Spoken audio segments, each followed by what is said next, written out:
மகாகணபதியே நமக. வணக்கம். நம்ம இந்த வீடியோ மூலமாக பார்க்க இருப்பது மூல நட்சத்திரக்காரர்களின் குணாதிசயத்தை பற்றி பார்க்க இருக்கிறோம். மூல நட்சத்திரக்காரர்களை பற்றி சொல்லணுன்னாக்கா இவங்க ஆன்மீக சிந்தனை உடையவர்கள்னு சொல்லலாம். தெய்வ பக்தி அதிகமாக இருக்கும். அமைதியான குணம் கொண்டவர்கள்னு சொல்லலாம். ஒழுக்கம் நிறைந்தவர்களாக இருப்பாங்க. எல்லாருக்கும் மதிப்பு மரியாதை கொடுக்கக்கூடியதில் முன்னிலை வைக்கிறவங்களாக இருப்பாங்க. நல்ல ஒரு தைரியசாலின்னு கூட சொல்லலாம். வீரம் பொருந்தியவர் போல் இருப்பாங்க. ஆணாக இருந்தாலும் பெண்ணாக இருந்தாலும் ஒரு தைரியசாலியாக இருப்பாங்க. இவங்களை பார்க்குறதுக்கே கம்பீரமான ஒரு தோற்றம் இருக்கும். உடல்வாகு வந்து கட்டான உடல்வாகுன்னு சொல்லுவாங்கள்ல, அது மாதிரி கம்பீரமான ஒரு தோற்றம் இருக்கும். இவங்ககிட்ட நல்ல புத்திசாலித்தனம் இவங்ககிட்ட இருக்கும். எதையுமே பார்த்த உடனே கிரகிக்கக்கூடிய சக்தி இவங்ககிட்ட இருக்கும். இது நல்லது கெட்டது அப்படின்றது உடனே டக்குன்னு முடிவெடுத்துருவாங்க. எல்லாரையும் கலந்து ஆலோசிக்கிற திறனும் இவங்ககிட்ட இருக்கும். எல்லாரையும் கவரும் திறனும் இவங்ககிட்ட அதிகமாகவே இருக்கும். இவங்ககிட்ட நிர்வாகத்திறமைன்றது சொல்லவே செலவில்லை. யாருக்கிட்ட எப்படி வேலை வாங்கணும் அப்படின்றது இவங்ககிட்ட கொடுத்தாங்கன்னா கரெக்டாக கச்சிதமாக வேலை வாங்கிடுவாங்க.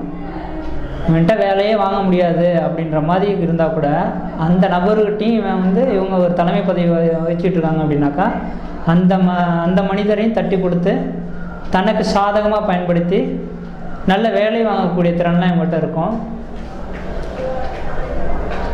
உடல் பலம் உடையவராக இருப்பாங்க. பகைவரை வெல்லும் திறன் இவங்களுக்கு அதிகமாகவே இருக்கும். இவங்களுக்கு பகைவர் அப்படின்னு வரமாட்டாங்க. வந்துட்டாங்க அப்படின்னாக்கா எப்படியாவது அவங்கள வென்றுவாங்க. பகைவர் வந்து இவங்க இந்த மூல நட்சத்திரக்காரங்கள்ட்ட தோற்று தான் போவாங்களே தவிர எதிர்த்து நின்று போராடி வெற்றி பெற்றதாக சரித்திரம் கிடையாது. ஆனால் இந்த மூல நட்சத்திரக்காரங்க பார்த்தீங்க அப்படின்னாக்கா அதிகமாக தூக்கத்தில் ரொம்ப ஆர்வம் இருக்கும். தூங்கணுன்னாக்கா டைம் கிடையாது. நான் நல்ல தூக்கம் வரவங்களும் தூங்கிட்டு தான் இருப்பேன். என்ன வேலையாக இருந்தாலும் அப்புறம் பார்த்துக்கலாம் அப்படின்ற மாதிரி இருப்பாங்க. நல்லா தூங்குவாங்க. அதே நேரத்தில் எழுந்தாங்க அப்படின்னா சுறுசுறுப்பாக ஒரு வேலை செய்வாங்க. இவங்களுக்கு தியானத்திலலாம் போயிட்டு நாட்டம் அதிகமாக இருக்கும். தியானம் செய்யறதுல ரொம்ப விருப்பம் இருக்கும். தனிமையை விரும்பக்கூடியவராக இருப்பாங்க. தனியாக இருக்கணும் அப்படின்றது மாதிரி இருப்பாங்க. அந்த தனியாக இருக்கிற நேரத்தில் வாழ்க்கையின் எதிர்காலத்தை சிந்திச்சுக்கிட்டே இருப்பாங்க. எப்பொழுதுமே என்ன செய்யலாம், அடுத்து என்ன செய்யலாம், எப்படி செய்யலாம் அப்படின்ற மாதிரி நல்ல தர்ம சிந்தனை இருக்கும். யாராவது தன்னைக்கிட்ட வந்து ஏதாவது உதவி கேட்குறாங்க அப்படின்னாக்கா யோசிக்காத அவங்க தெரிஞ்சவங்க தெரியாதவங்க கொடுக்கக்கூடாது அப்படின்லாம் பார்க்க மாட்டார். தன்னை தேடி யார் வந்திருந்தாலும் சரி என்னால் முடிஞ்ச உதவியை செய்வேன் அப்படின்ற மாதிரி ஹெல்ப் பண்ணுவாங்க. இந்த மூல நட்சத்திரக்காரர்கள் பற்றி பார்க்க போனாக்கா மாமனாருக்கு ஆகாது அப்படின்ற ஒரு நட்சத்திரம் அப்படின்றத சொல்கிறாங்க. திருமணத்தின் போது மாமனாருக்கு ஆகாது, மூல நட்சத்திரமாக இந்த பெண்ணை பார்க்கக்கூடாது, இந்த பையனை செட் ஆகாது அப்படின்ற மாதிரி ஒதுக்குறாங்க. இந்த மூல நட்சத்திரக்காரர்களுக்கு முதல் பாதம் மூல நட்சத்திரம் முதல் பாதத்தில் பிறந்த பெண் குழந்தைகளுக்கு மட்டுமே இந்த தோஷம் வந்து கற்பிக்கப்படுகிறது.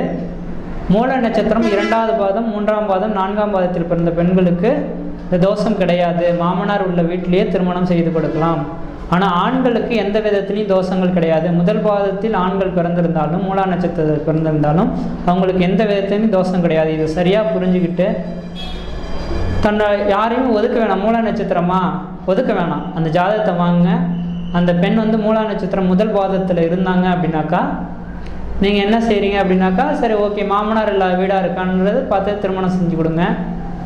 இல்லை மூல நட்சத்திரம் 2ஆம் பாதம் 3ஆம் பாதம் 4ஆம் பாதமாக இருக்குது அப்படின்னாக்கா கவலையே பட வேணாம். மாமனார் இருக்க வீட்டுக்கும் திருமணம் செய்து கொடுக்கலாம். எந்த விதத்துலையும் தவறுதல் ஏற்படுறதுக்கான வாய்ப்புகளே இருக்காது.